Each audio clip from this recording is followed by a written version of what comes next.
시청자 여러분 안녕하십니까? 복지TV 뉴스입니다. 화마 속에서 또 한 명의 장애인이 안타까운 목숨을 잃었습니다. 소방대원이 도착할 당시 이미 연기에 질식해 숨져 있었다고 합니다. 박정인 기자입니다. 서울 송파구 마천동에 위치한 한 다가구 주택에서 불이 나 혼자 살던 장애인이 숨졌습니다. 소방당국에 따르면 숨진 박 씨는 소방대원이 도착했을 당시 바닥에 누운 채로 연기에 질식해 숨진 상태였다고 말했습니다. 경찰은 숨진 박 씨가 지난 1991년 기계 사고로 오른쪽 팔이 절단된 후 가족 없이 혼자 살아왔고 지난 2002년 기초생활수급자로 선정돼 최근까지 매달 기초수급비를 받아왔다고 전했습니다. 현재 경찰과 소방당국은 정확한 화재 원인을 조사하고 있습니다. 한편 장애계단체는 지난 4월과 5월 발생한 화재 사고로 지금까지 3명의 장애인이 숨졌다며 정부의 장애 등급제 폐지와 활동 보조 서비스 강화를 주장하고 있습니다. 복지TV 뉴스 박정인입니다. 지난주 인천을 다시 한번 뜨거운 열전의 현장으로 만들었던 전국 장애인 체육대회가 막을 내렸습니다.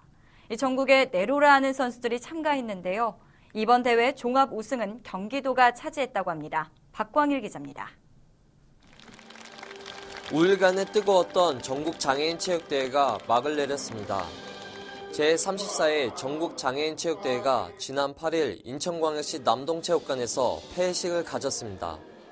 이번 대회의 종합 우승은 경기도가 차지했습니다. 경기도는 금메달 136개, 은메달 132개, 동메달 115개 등 총 383개의 메달을 휩쓸며 우승을 차지했습니다. 특히 경기도는 이번 대회 종합 우승으로 대회 9연패를 달성하며 전국 장애인 체육대회의 최강자임을 다시 한번 입증했습니다. 이어 2위는 인천, 3위는 서울이 차지했습니다. 이날 최우수 선수상에는 휠체어 농구 부분 우승팀인 제주도 휠체어 농구팀이 수상의 영예를 안았습니다. 또한 이번 대회에서 함께 진행된 학생부 경기에서는 경기도가 가장 많은 메달을 획득했으며 서울과 울산이 그 뒤를 이었습니다. 한편 제35회 전국 장애인 체육대회는 내년에 강원도에서 열릴 예정입니다. 복지TV 뉴스 박광일입니다. 국회 안전행정위원회에서 부산 형제복지원 사건 진상규명 법제정과 관련한 본격 논의가 시작됐습니다. 박정인 기자입니다. 지난 3월 국회 새정치민주연합 진선미 의원이 대표 발의한 부산 형제복지원 진상규명법 소관 상임위가 안전행정위원회로 배정됐습니다. 따라서 그동안 소관 상임위 결정 문제로 진행이 되지 못했던 형제복지원 진상규명법의 제정이 본격적으로 논의될 전망입니다. 국회에서 부산 형제복지원 진상규명법안이 제정되면 진상규명위원회를 설치하고 본격적인 피해 조사와 보상 작업에 들어가게 됩니다. 한편 부산 형제복지원 사건은 지난 1970년대 초부터 1980년대 후반까지 장애인 등을 불법 감금해 강제 노역을 시키는 과정에서 구타와 학대, 성폭행, 암매장 등의 각종 인권유린 행위와 의문사를 남긴 곳입니다. 복지TV 뉴스 박정인입니다. 오는 13일 실시되는 대학 수학 능력 시험을 앞두고 수능 문제지와 답안지의 배부가 시작됐습니다. 교육부는 지난 10일 오전 8시부터 부산 동부 서부 시험지구를 시작으로 전국 85개 시험지구에 문답지를 배포해 시험 전날인 12일까지 수송을 완료한다고 밝혔습니다. 교육부는 안전하고 원활한 문답지 수송을 위해 호송 차량을 만날 경우 경찰 지시에 협조해 줄 것을 당부했습니다. 한국토지주택공사가 전동 휠체어를 타는 장애인의 불편을 해소하고자 공동주택의 부대 복리시설 내 설치되는 장애인 시설의 설계 가이드라인을 보완합니다. 대구장애인차별감시연대가 LH로부터 받은 보완 내용을 보면 기존에는 주 출입구에 자동문을 설치할 경우 규정이 없었지만 자동문과 객폐 버튼의 이격거리를 50cm 이상 확보하기로 했습니다. 또 주 출입구 앞 경사로의 유효폭은 1.2m 이상에서 1.5m 이상으로 주 출입구의 너비는 0.8m에서 1m 이상 등으로 확대하고 복도와 승강기 전면의 유효폭 확대, 장애인 화장실의 출입문 위치 규정 등 전동 휠체어 장애인의 이용 편의를 위한 보안 내용이 담겨 있습니다. 복지TV 전남이 개국 4주년을 맞아 학교 스포츠클럽 비전 한마음 걷기 대회를 개최했습니다. 복지TV 전남과 여수교육지원청이 공동 주최한 이날 대회는 여수 지역 중고등학생 500여 명과 시민들이 참석해 여수 소호 요트 경기장에서 웅천 해변공원까지 5.6km를 걸었습니다.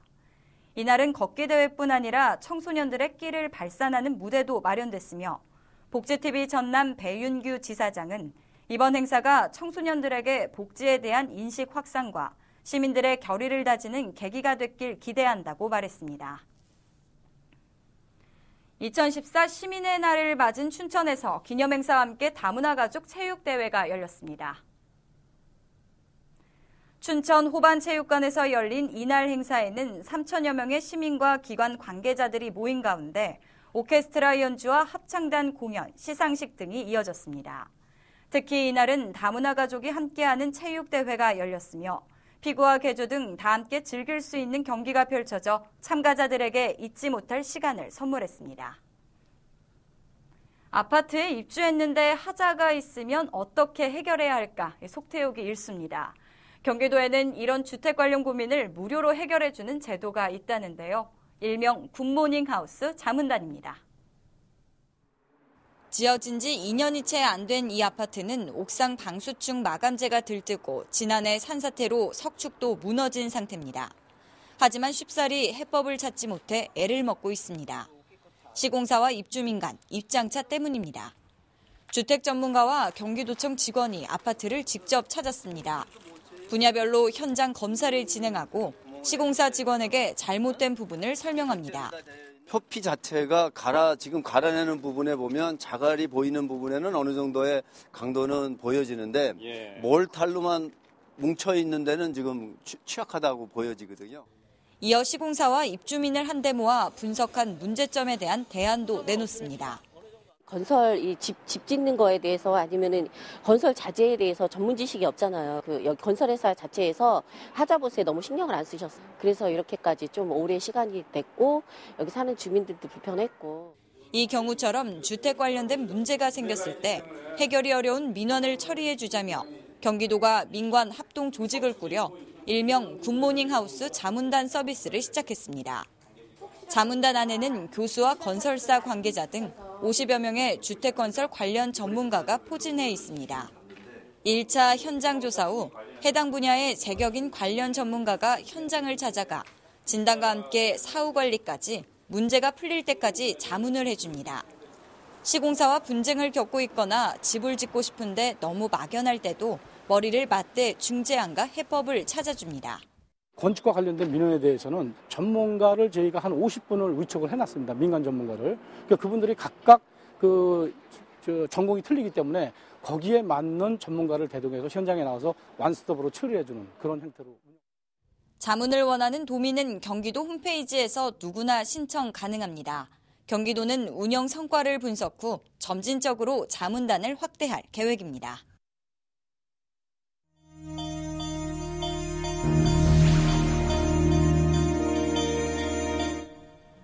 이어서 간추린 뉴스를 전해드립니다.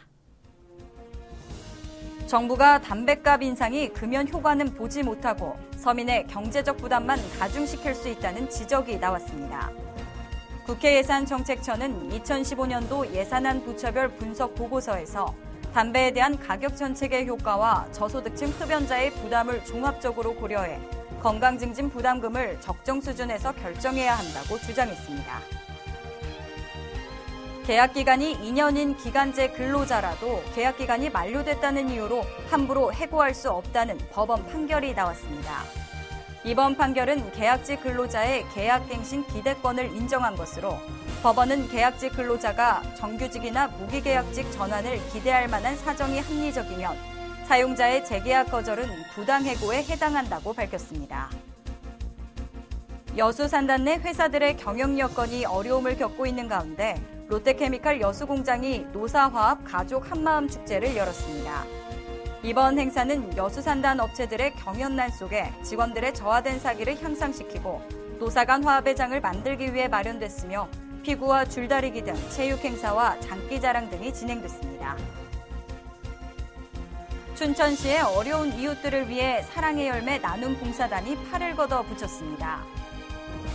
나눔 봉사단은 도 모금의 수익금으로 직접 음식을 포장해 근화동 독거노인 가정을 방문해 떡국을 전하며 사랑을 나누는 시간을 보냈습니다.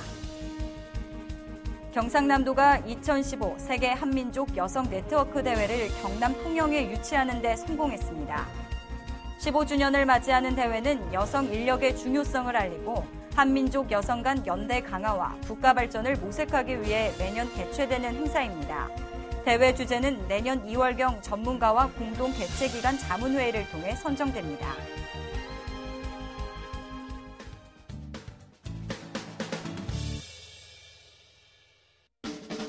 한 주간의 사회복지 행사를 한눈에 알려드리는 시간 복지 게시판입니다. 함께하는 세상, 세계 시민으로 더 큰 비전을 품자. 글로벌 투게더에서 2015년도 해외 파견 봉사단을 모집합니다. 이번 해외 파견 봉사단은 탄자니아와 필리핀에서 활동하게 되며 사업 지원, 아동 결연, 행정 담당 업무를 모집합니다. 글로벌 투게더는 외교통상부에 등록된 사단법인으로 해외 보건의료 사업과 국내 소외계층 지원 사업을 수행하고 있습니다. 꿈과 열정이 있는 많은 분들의 지원 바랍니다. 세상에 조금 일찍 태어난 아이들이 있습니다. 그 아이들을 우리는 이른둥이라고 부릅니다. 아름다운 재단에서는 태어나자마자 엄마 품이 아닌 인큐베이터에서 세상에 발을 디디기 위해 힘겨운 시간을 이겨낸 이른둥이에게 가장 특별한 크리스마스 선물을 하고자 합니다. 자세한 사항은 아름다운 재단과 교보생명으로 문의하시기 바랍니다. 지금까지 복지 게시판이었습니다. 이야기가 있는 사진 한 장, 오늘의 한 컷입니다.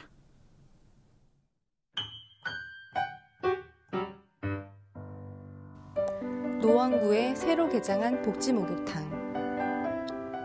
단지 내 상가 영세 목욕탕을 리모델링해 개장한 것인데요. 장애인과 노약자들을 위해 목욕탕 출입구를 자동문으로 바꾸고 탈의실 마감재, 옷장, 샤워기 등을 교체하고 사우나도 최신 시설로 바꾸었다고 합니다.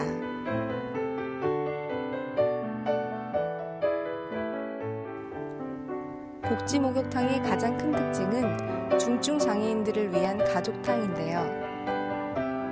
장애인과 가족이 함께 들어가 편리하게 이용할 수 있다고 합니다.